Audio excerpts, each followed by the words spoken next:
revue de presse d'Europe 1, Olivier Delagarde. Mais non, il est parti. Il est pas là. Il est en train de couper son bois, m'a-t-il dit, dans sa campagne viticole. Oh, qu'il nous envoie une photo, j'aimerais bien voir ça. Mais il a une autre vie. C'est donc vous. Delagarde, Olivier. Vous savez, le monsieur qui fait la revue de presse le matin. Oui, je trouve très bien. Et donc c'est vous, Christophe Bordet, qui lui piquez la vedette ce matin. Oui, et ce matin, focus sur les tyrans de tout poil. Tout d'abord, à la une du Figaro, l'échec, on vient d'en parler avec Catherine, de la réconciliation entre l'Algérie et la France, 70 ans après le début de la terrible guerre. C'était le 1er novembre 1954. Les relations entre nos deux pays sont plus que jamais glaciales. Dans son édito intitulé « La tyrannie du souvenir », Philippe Gély rappelle qu'Emmanuel Macron a littéralement couru après le président algérien Tebboune pour tenter depuis 7 ans une réconciliation totale, allant même jusqu'à déclarer que la colonisation constituait un crime contre l'humanité. Tout ça pour ça, oui, tout ça pour ça, parce que la voie de la repentance empruntée par Emmanuel Macron n'y change rien. L'Algérie, rappelle le journal, se complaît dans un récit victimaire, faisant de la France le bouc émissaire de tous ces maux.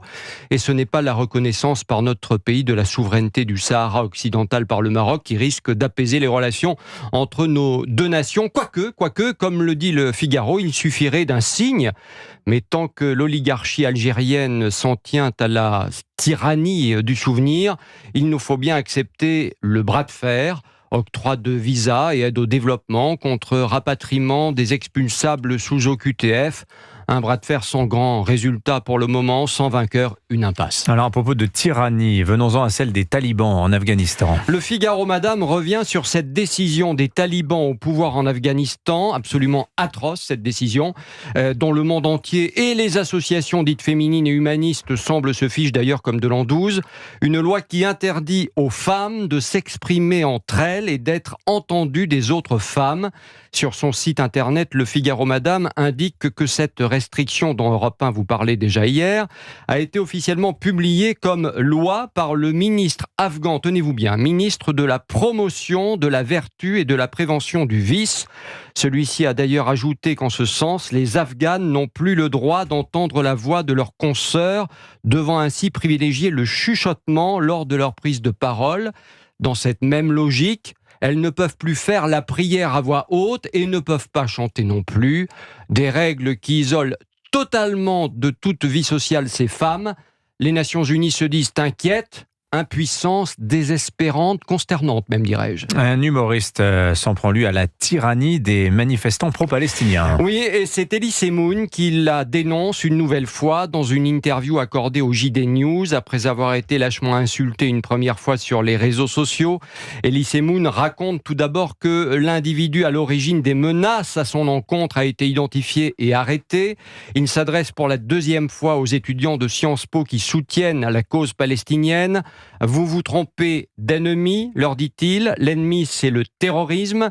Et d'ajouter, je doute que cette jeunesse serait si enthousiaste si on l'invitait à passer des vacances au Liban sous la coupe du Hezbollah. Alors, autre type de tyrannie institutionnelle, celle-là, elle nous vient de Bruxelles. Bon, alors là, c'est un peu moi qui en rajoute quand même, parce que le terme tyrannie n'est pas utilisé en tant que tel dans l'article que j'ai lu, donc le mot est peut-être un peu fort. Le journal Le Figaro met le doigt sur une directive européenne qui obligera notamment les entreprises françaises à communiquer aux employés qui en font la demande le salaire moyen des collaborateurs qui occupent des postes équivalents, et ce, dès l'été 2026. Tiens. Il s'agit d'abord de mettre fin à la guerre des sexes salariale, ces écarts parfois importants qui peuvent exister évidemment entre hommes et femmes. À l'avenir, les écarts de plus de 5% sur la fiche de paye devront être justifiés par les boîtes. Bon, ça c'est bien, après tout pourquoi pas, mais dans les faits, ça veut dire aussi que je vais pouvoir en tant qu'homme demander à être payé au même tarif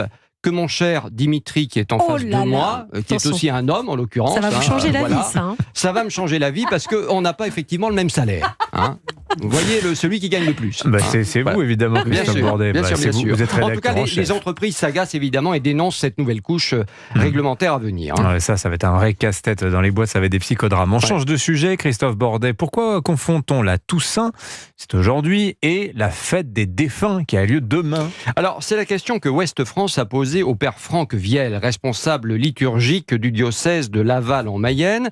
Eh bien, dans les deux cas, c'est une fête et c'est pour ça qu'on les confond. La joie de célébrer tous les saints morts ou vivants aujourd'hui et le bonheur de célébrer nos aïeux en fleurissant leur tombe demain, se souvenir ainsi des bons moments vécus à leur côté. Alors, dans certains pays, le 2 novembre est férié pour permettre aux familles et aux proches de se retrouver.